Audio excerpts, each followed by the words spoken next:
আসসালামু আলাইকুম এভরিওয়ান। স্বপ্ন ভাঙা গল্পের 7 নম্বর পার্ট। তো চলো বেশি কথা না কইয়া গল্প শুরু করা যাক। ভাইয়ার বাবা এসে বলল, দীপু তুই আজকে আর বাড়ি থেকে বের হোস না। আমি বললাম, কেন বাবা?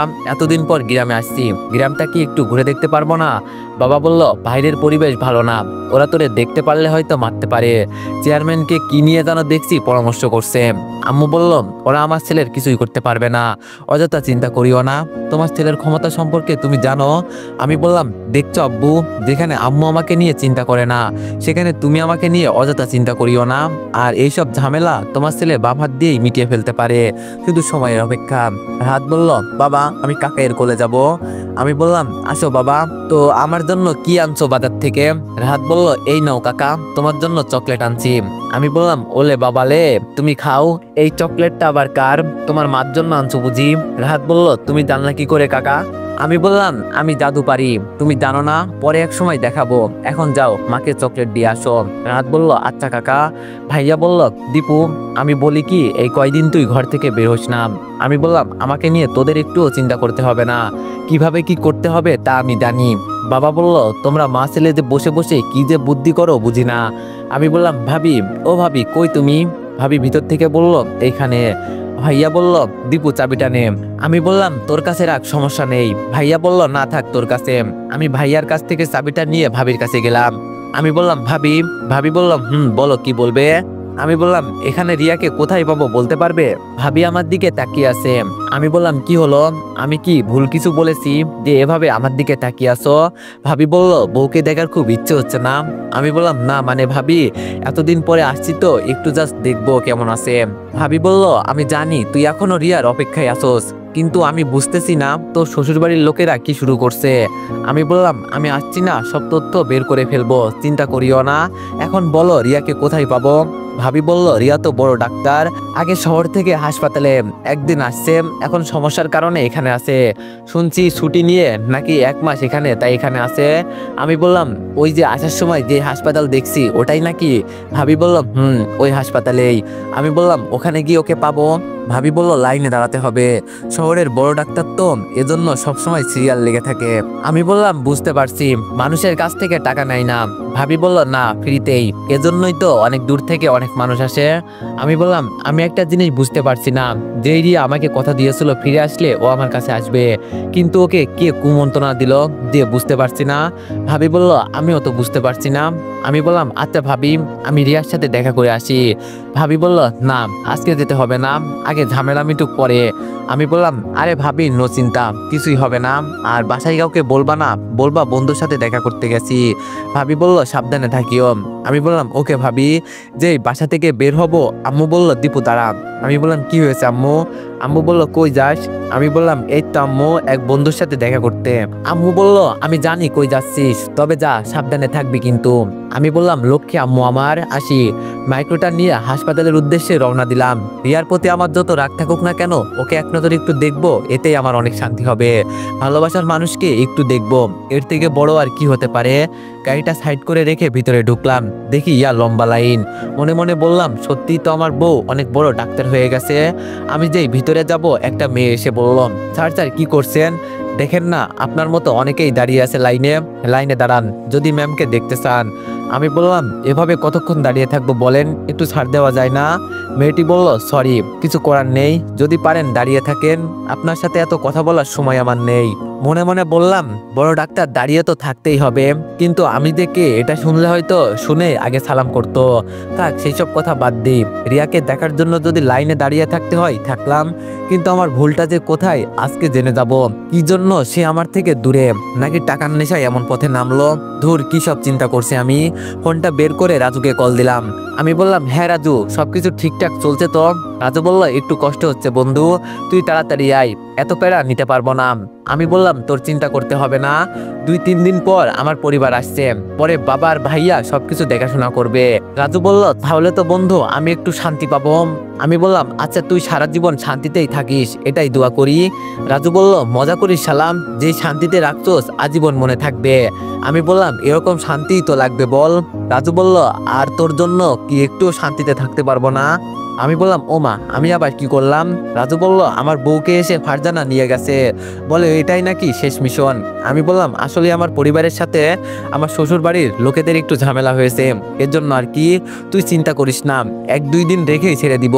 রাজু বলল আমি আমার বউকে ছাড়া একদিনও ঘুমাতে পারি না। আমি বললাম শালা বউ পাগল কোথাকার। রাজু বলল আচ্ছা তুই এখন কই, এত হাউমাউ শোনা যায় কেন? আমি বললাম আর বলিস না, আচ্ছা আমার বউয়ের সাথে দেখা করতে।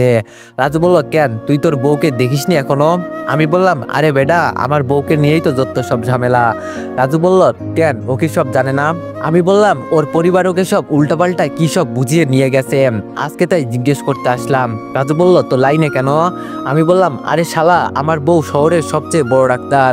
রাজু বলল শুনেছি, শহরের একজন বড় ডাক্তার আছে, কি যেন নাম, ও মনে পড়েছে, রিয়া চৌধুরী। আমি বললাম শালা ওইটাই তোর ভাবি। রাজু বলল কি? আমি বললাম বেডা। রাজু বলল কিন্তু উনি তো খুব ভালো। আমি বললাম তুই জানিস কিভাবে? রাজু বলল আমার মা সেই দিন অসুস্থ হয়ে পড়েছিল না, তখন ওনার কাছেই নিয়ে গেলাম। আমি বললাম আমাকে আগে বলবি না, তাহলে তোর সাথে আমার আরো আগেই যোগাযোগ হতো, আগে ওকে আমি ধরতে পারতাম। রাজু বলল কিন্তু উনি এত খারাপ, বুঝতে পারছি না। আমি বললাম খারাপ বানাইছে ওর পরিবারের লোকজন। রাজু বলল সব কয়টাকে উচিত শিক্ষা দে। আমি বললাম পাগলা ঘন্টির আসছে, দেখছস না, না জানি এসে কি করে। রাজু বলল রে, সব কয়টাই পাগলা, যদি সত্যি সত্যি আগের রূপে সব কয়টা চলে যায় সব তছনছ করে ফেলবে। আমি বললাম ধুর শালা, আমি চিন্তায় আছি কিভাবে ওদের থামাবো, ফারজানা তো আমার কথা শুনেই দৌড়ে আসতেছে মনে হয়। রাজু বলল যদি কিছু হয় শালা তোর নামে আমি পুরুষ নির্যাতনের মামলা দিব।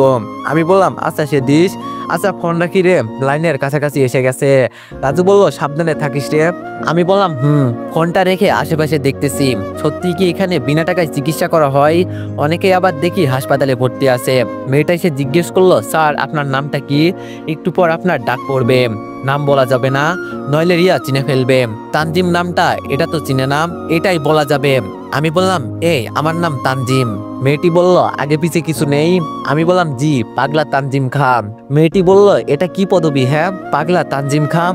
আমি একটা হাসি দিয়ে বললাম কেন, আপনার পছন্দ হয় নাই? মেয়েটা বলল এইভাবে হাসবেন না। আমি বললাম আপনি দেখতে তো অনেক সুন্দরী, আচ্ছা আপনার নামটা জানা যাবে? মেয়েটি বলল ডাক্তার দেখাতে আসছেন নাকি মেয়ে পটাতে? আমি বললাম দুইটাই হলে কেমন হয়? মেয়েটি বলল ধুর, আপনার সাথে কথা বলার সময় নাই। আমি বললাম এই যে মিস শুনুন, অনেক কিউট কিন্তু আপনি, আয়নার চেহারাটা দেখবেন। মেয়েটা মুখ বাঁকিয়ে ভিতরে চলে গেল। আমি মুখটা ভালো করে ঢেকে মাথায় একটা টুপি দিলাম আর কালো রঙের একটা চশমা পরলাম যাতে চিনতে না পারে। একটু পর আমার নাম আসলো, পাগলা তানজিম খা, আসতে পারেন। ওমা, লাইনের সবাই দেখি আমার দিকে তাকিয়ে আছে। একজন তো বলেই ফেললো ভাই আপনি কি পাগলা গারোতে ছিলেন? আমি বললাম ধরে ভাই পালিয়ে চলে আসছি। রিয়ার সেক্রেটারি এসে বলল এই আপনি এখানে দাঁড়িয়ে কথা বলছেন, ভিতরে যেতে বলছেন আপনাকে। আমি বললাম কি করব বলেন, আপনাকে একটু দেখার ইচ্ছে ছিল তাই দাঁড়িয়ে আছি, পরে যদি দেখতে না পারি। মেয়েটি বলল ভাই এত কথা বলিস না, আগে তুই ভিতরে যা, ম্যাম পরে আমাকে বকা দিবে। আমি আর কোনো কথা না বলে ভিতরে চলে গেলাম। রিয়াকে দেখে সত্যি আমি অবাক হয়ে গেছি, আগের থেকে হালকা একটু মোটা হয়েছে আর অনেক সুন্দর। ইস, আমার বউকে আমি দেখতে পেলাম কতদিন পর। চোখের কোণে হালকা পানি জমে গেল। চশমাটা আজও আছে, তবে ওইটাই হয়তো আমার চোখের ছোঁয়া ছিল, এজন্য চেঞ্জ করে নাই। রিয়া বলল কি মিস্টার পাগলা, দাঁড়িয়ে থাকবেন নাকি বসবেন? আমি কিছু বললাম না, বসলাম। কথা বললেও রিয়া চিনে ফেলতে পারে। আচ্ছা রিয়া কেন জানি মনে করলো দোষ কি শুধু আমারই ছিল, কি অপরাধ করছি আমি যে? রিয়া বলল আসলে আপনি কি সত্যি সত্যি পাগল? কোনো কথা বলেন না কেন, কি হয়েছে সেটা বলুন।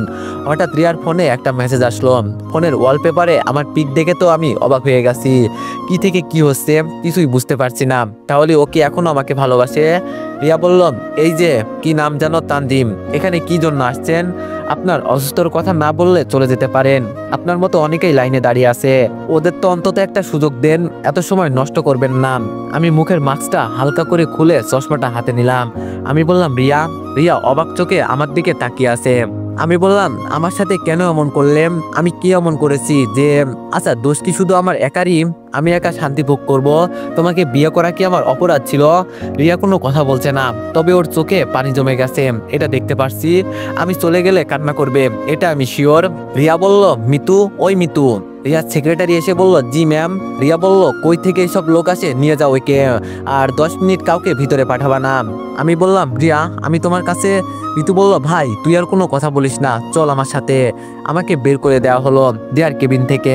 বাইরে এসে নিজেকে সামলাতে পারলাম না, চোখ দিয়ে পানি পড়তেছে। রিয়াকে তো আমি অনেক ভালোবাসি, ওর জন্য এত বছর অপেক্ষা করে আছি, সবাই না হয় পর করে দিলাম, তাই বলে ও কেমন করবে? একটা বার আমাকে জিজ্ঞেস করতো কি হয়েছে, আমি তোর স্বামী ছিলাম, কেন আমার সাথে এমন করলাম? ঋতু বলল, কি রে ভাই তুই এবার কান্না করছিস কেন? আমি বললাম, কি বলবো আপনাকে, পৃথিবীর বুকে যত কষ্ট আছে সব আমাকে এসে ঝাপটে ধরে। মিতু বলল, সত্যি কি তুই পাগল টাগল? আমি বললাম, হরে আমি পাগল, যে বুঝির সেই বুঝলো না, আর তুই তো পরের মানুষ। মিতু বলল, ম্যাম তো এর আগে কারোর সাথে এমন করে নাই, তোর সাথে কেন করলো? আমি চোখের পানি মুছে বললাম, সব আমার কপালের দোষ, আর আমার কথাই কিছু মনে করিস না, তোর সাথে একটু মজা করে ফেলছি। মিতু বলল, আরে না স্যার, কি যে বলেন না। আচ্ছা বাইরের মাইক্রোটা কি আপনার? আমি বললাম, কেন ইচ্ছা আছে ঘুরবি? মিতু বলল, আসলে আপনি তো বড় ভাইয়ের মতন, তাই যদি। আমি বললাম, যদি সময় পাস, আমার বাবার নামটা বললাম, ওনার বাড়িতে যাস তাহলেই হবে। মিতু বলল, অনেক অনেক ধন্যবাদ ভাইয়া আপনাকে, কিন্তু একটা জিনিস বুঝলাম না, ম্যাম আপনার কি হয়? আমি বললাম, আরেকদিন বলবো, আজ আসি। হাসপাতাল থেকে বের হয়ে গাড়িটা নিয়ে একটু দূরে যেতেই দেখি কয়েকটা ছেলে আমার মাইক্রোর সামনে দাঁড়িয়ে আছে, লম্বা লম্বা হাতে লাঠি নিয়ে। আমি গাড়ি থেকে নেমে বললাম, কি চাই আপনাদের? হঠাৎ আমার চাচা শ্বশুর পেছন থেকে বের হয়ে বললাম, আজকে তোরে কে বাঁচাবে? সেই দিন আমার ছেলেদের একা পেয়ে তো খুব মারলি। আমি বললাম, আপনাকে আমি সম্মান করি, আর আপনি আসছেন আমাকে মারতে? চাচা শ্বশুর বলল, তোর সম্মানের পিছন মারি শালা, আজকে তোরে কে বাঁচায় একটু দেখবো। আমি বললাম, দেখেন আমার মনটা আজকে এমনি ভালো নেই। চাচা শ্বশুর বলল, কেন, আমার মেয়ে বুঝি তোকে অপমান করছে? শালা তোরে আজকে এমন ভাবে মারবো, জীবনে আর আমাদের বাড়ির দিকে আসবি না। হঠাৎ পেছন থেকে কে জানিয়ে এসে বলল, কাকে মারবি রে? আমার বন্ধুকে। আমি বললাম, আরে ফাহিম তুই। ফাহিম বলল, বন্ধুকে বিপদে ফেলে চলে যাব এমন মানুষ আমি নয়, আমি দূর থেকে দেখতে পেয়েছি তোর মতো, তাই এসে দেখি তুই, এজন্য ওখান থেকে দৌড়ে আসলাম। চাচা শ্বশুর বলল, তাহলে তুমি ওর সাথে? ফাহিম বলল, ওর সাথে কি, তোরে তো আজকে এই তোরা এই দুইটাকে ইচ্ছে মতো মেরে মাটির সাথে মিশিয়ে দে। আবার আমার পেছন থেকে কে জানি এসে বলল, আরে দাঁড়া দাঁড়া, কাকে মারার কথা বলছিস, জানিস তুই? আমি বললাম, আরে সুমন, তুই কিভাবে এখানে? সুমন বলল, ফাহিম ফোন করে সব বলছে, এখন আই, দেখি আমার 3 বন্ধু সব কয়টাকে তামা তামা করে ফেলবো। আমি বললাম, ফাহিম আমার মাইক্রোর পেছন থেকে হকি স্টিক আছে, ওইগুলো নিয়ে আইতো। ফাহিম আমার কথা মতো তাই করলাম, 3 জনের হাতে 3টা হকি স্টিক। আমি বললাম, তোদের মতো 8-10টাকে মারা আমার কাছে কোনো ব্যাপার না, আর যেহেতু আমার বন্ধুরা আছে, তাহলে চিন্তা কর কেমন মার মারবো তোদের আমি। তাই এখনো ভালোই ভালোই বলছি, এখান থেকে চলে যা, নইলে এমন মার মারবো জীবনে হাসপাতালের বেড থেকে আর উঠতেই পারবি না। একথা বলতেই সব কয়টা ছেলে ভয়ে চলে গেল। আমি বললাম, কি চাচা শ্বশুর, আপনাকেও কি আলাদা করে বলতে হবে? যখন আপনি সম্মান চান না, আপনাকেও কিন্তু ভরে দিব একেবারে। চাচা শ্বশুর বলল, দেখে নিব তোরে আমি পরে। আমি বললাম, আরে যা, কুকুর তো পেছন থেকেই ঘাউ ঘাউ করে, সামনে থেকে না। হকি স্টিকটা রেখে ফাহিম আর সুমনকে জড়িয়ে ধরলাম। আমি বললাম, সত্যি রে, তোদের মতো বন্ধু পেয়ে আমি ভাগ্যবান। ফাহিম বলল, আরে শালা রাখ তুই, আশ্চর্য একটা কল দিবি না? আমি বললাম, আরে তোদের নাম্বার নেই তো, আর আমি আসছি তো মাত্র আজকে সকালে। সুমন বলল, তো বন্ধু এই মাইক্রো কি তোর? আমি বললাম, হরে বন্ধু। ফাহিম বলল, তাহলে তোর জীবন সাকসেস। আমি বললাম, চল মাঠে গিয়ে আড্ডা দিই, এখানে এভাবে দাঁড়িয়ে থাকা যাবে না। ফাহিম বলল, চল। আমি বললাম, কিরে সুমন, তুই হাঁটছিস কেন? সুমন বলল, তো কি করব, মাইক্রো তো তোর। আমি বললাম, দিব 100 এখন ওঠ। 3 বন্ধু গিয়ে মাঠে আড্ডা দিচ্ছি। আমি বললাম, তো তোরা বিয়ে করছোস? ফাহিম বলল, সুমন করছে, আমি না। আমি বললাম, তো সুমন এখন কি করিস? সুমন বলল, বাবার সাথে দোকানে বসি। আমি বললাম, আর ফাহিম তুই কি করিস? ফাহিম বললাম, এই তো ঘুরি আর খাই। আমি বললাম, কেন চাকরি করবি না? ফাহিম বলল, মামু আর টাকা ছাড়া চাকরি হয় না। আমি বললাম, আমার রেস্টুরেন্টে চাকরি করবি? সুমন বলল, তোর আবার রেস্টুরেন্ট আছে? আমি বললাম, একটা না 2টা রেস্টুরেন্ট আছে আমার। ফাহিম বলল, সত্যি? আমি বললাম, হুম। ফাহিম বলল, তো আমাকে বেতন কত দিবি? আমি বললাম, এইসব চাকরি করে তোর পোষাবে না, আমি তোর চাকরির ব্যবস্থা করে দিব, চিন্তা করিস না। ফাহিম বললাম, এটা মাথায় রাখিস, বড়লোক মানুষ তো তোরা আবার। আমি বললাম, দেখছো সুমন, ফাহিম খালি আমাকে বড়লোক বলে, বন্ধুদের কাছে সবসময় আমি মানে আগের আমি, ওই ছোট্টবেলার। সুমন বলল, সত্যি তোর ভিতরে কোনো অহংকার নেই। আমি বললাম, আরে বেটা, অহংকার দিয়ে কি করব, বাঁচবই তো আর কয়দিন। ফাহিম বলল, রিয়ার সাথে কথা বলছিলি? আমি বললাম আজকে গিয়েছিলাম, কিন্তু রিয়া আমার সাথে কথা বলে নাই। সুমন বলল তোর শ্বশুর বাড়ির লোকেরা রিয়াকে কি বলে যে আটকে রাখে বলতে পারি না। আমি বললাম এখানে আসছি যেহেতু সব সমাধান করেই যাব, আগে কোনো মতে আমার পরিবারকে ঢাকায় পাঠাই। ফাহিম বলল কেন, ওরা ঢাকায় যাবে কেন? আমি বললাম আরে শালা, ওখানে এত বড় একটা বাড়ি আমার, ওইটাতে কে থাকবে? ফাহিম বলল ঢাকা শহরে তোর বাড়িও আছে? আমি বললাম এত অবাক হওয়ার কিছু আছে এতে? সুমন বলল সত্যি তুই যে কিছু করতে পারবি এটা আমার বিশ্বাস ছিল। আমি বললাম সুমন তুই কি কোনো কোম্পানিতে ফাহিমের সাথে চাকরি করতে চাস? সুমন বলল হলে তো ভালোই। আমি বললাম ওকে, তোদের দুজনকে এক কোম্পানিতে চাকরি দেওয়ার ব্যবস্থা করতে হবে, তবে এখন না, আমি আগে ঢাকায় যাই। ফাহিম বলল আচ্ছা। আমি বললাম আচ্ছা, আজকে সকালে ওরা কেন আমার ভাই আর বাবাকে মারছিল বলতে পারবি? সুমন বলল সম্ভবত তোর ভাইকে জোর করা হয়েছিল একটা জমি ওদের নামে লিখে দিতে, কিন্তু তোর ভাই রাজি হয় নাই, এজন্য হয়তো। আমি বললাম সব কয়টাকে জেলের ভাত খাওয়াবো আমি। ও শিট, বিকাল হয়ে গেছে, সব কয়টা পাগলি আসছে, তাড়াতাড়ি বাসায় যেতে হবে, না জানি এসেই কি করে। সুমন বলল কারা আসছে? সুমন বলল কারা আসছে? আমি বললাম সব কয়টা ভাই বড় বড় সন্ত্রাসী, এর থেকেও বড়, বলছি না ওদের সবাইকে দেখে নিব। সুমন বলল আমি শুনছি কালকে নাকি তোর বিচার হবে। আমি বললাম কে কার বিচার করে শুধু দেখবি। আচ্ছা এখন চলি। ফাহিম বলল চল। ওদেরকে রাস্তায় নামিয়ে দিয়ে বাসায় আসলাম। বাসায় আসতেই বাড়ির ভিতরে গিয়ে দেখি আম্মু বসে বসে কি জানি করছে। মনে মনে বললাম যাক বাবা, তাহলে বাঁচা গেল, পাগলগুলো এখনো আসে নাই, আমি না থাকলে তো ওরা যে কি করবে হিসাব নেই। আমি বললাম আম্মু তুমি কি করো? আম্মু বলল ধান বাসি। আমি বললাম ও মা, এই চাউলের মাঝে আবার ধান থাকে বুঝি? আম্মু বলল মাঝে মাঝে থাকে। আমি বললাম তো কি করবে এগুলো দিয়ে? আম্মু বলল এতদিন পর তুই আইসিস, পিঠা বানাবো। আমি বললাম তাহলে তো ভালোই হবে। আম্মু বলল তোর বান্ধবীরা তো এখনো আসে নাই। আমি বললাম ঢাকা থেকে মোহনগঞ্জ আসতে একদিন সময় লাগে জানো তুমি? আম্মু বলল এত সময়? আমি বললাম আর 2-3 দিন আসো তোমরা এই গ্রামে, পরে সবাইকে শহরে নিয়ে যাব। আম্মু বলল গ্রাম ছাড়া ভালো লাগে বল? আমি বললাম ভালো না লাগলেও লাগাতে হবে গো। আম্মু বলল আচ্ছা যা যাবনি, কিন্তু জমিগুলো কি করব? আমি বললাম কাউকে দিয়ে যাবা, পরে শুধু বাবা আর ভাইয়া এসে হিসাব নিবে। আম্মু বলল এটা অবশ্য খারাপ কথা বলিস নাই। আমি বললাম আম্মু আব্বু কই? আম্মু বলল দেখ হয়তো ঘরের কোণে ভয়ে বসে আছে। আমি বললাম যেখানে আমি আছি কেন যে অযথা ভয় পাই বুঝি না। আম্মু বলল তোর বাবা এমনি কিছু হলে ঘরের কোণে এভাবেই বসে থাকে। আম্মুর সাথে কথা বলতে বলতে সন্ধ্যা হয়ে গেল। হঠাৎ একটা মাইক্রো শব্দ শুনলাম। ভাবি বলল মনে হয় এসে গেছে, দেখতো। আমি বাইরে এসে দেখি সত্যি এসে গেছে। মাইক্রোটা আমাদের উঠানে সাইড করে সব কয়টা নামলো। প্রেমাকে নিয়ে 5 জন এসেছে ওরা, সব কয়টার পিছনে ইয়া বড় বড় ব্যাগ। ব্যাগ দেখেই বুঝে গেছি কি নিয়ে আসছে। ফারজানা আমার কাছে একটু তাড়াতাড়ি আসলো। ফারজানা বলল তোর কিছু হয় নাই তো? আমি বললাম আরে না, আমার গায়ে হাত দিবে এমন কেউ আছে বল? মেঘলা বলল এই বোকা, তুই ঢাকা থেকে আসবি, রাইফেল নিয়ে আসবি না? না থাকলে আমাকে বলতি, দিতি সব কয়টাকে ভরে, পরে এসে আমরা দেখতাম।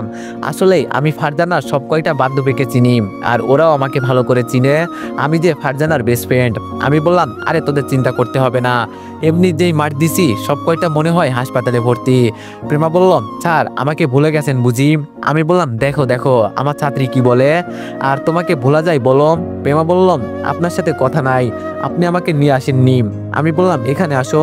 প্রেমা আমার কাছে আসতেই ওর মুখটা ধরে বললাম আগে আমি আসছি ঝামেলা মেটাতে বুঝছো, পরে তোমাদেরকে নিয়ে আসতাম।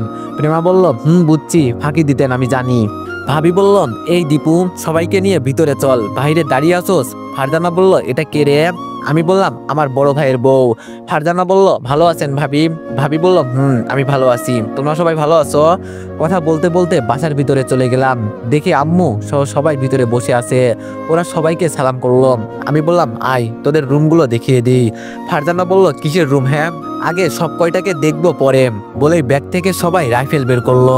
মেঘলা বলল নে এটা তোর জন্য, তোর কিছু করতে হবে না, শুধু দেখিয়ে দিবি, বাকি কাজ আমরাই করব।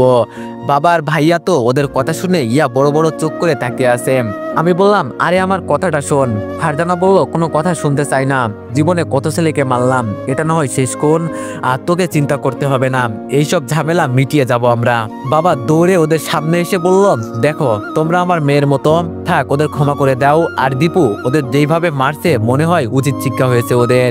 সেতু বলল আরে আঙ্কেল ভয় পাচ্ছেন কেন, আমার বাবা মন্ত্রী, যদি তাকে মন্ত্রী পদ ছাড়তে হয় এই খুনের জন্য বাবা তাও রাজি হয়ে যাবে। আর বড় কথা হলো ওরা আপনাকে মারছে, আমার বন্ধুর বাবাকে। ওদের তো কেটে টুকরো টুকরো করে নদীতে ফেলা উচিত। আপনার ছেলেকে আগেই বলছিলাম, যা দরকার হয় আমাদের কাছ থেকে নিয়ে যাবি, আর যাকে মারার ইচ্ছা হয় মেরে দিবি, বাকিটা আমরা এসে সামলে নিব। ভাইয়া কানে কানে এসে বলল, ওদের থামা ভাই, নইলে দেখতেছি আজকে একটা কিছু হয়ে যাবে। আমি ওদের হাত থেকে রাইফেলগুলো নিয়ে ব্যাগে রেখে দিলাম।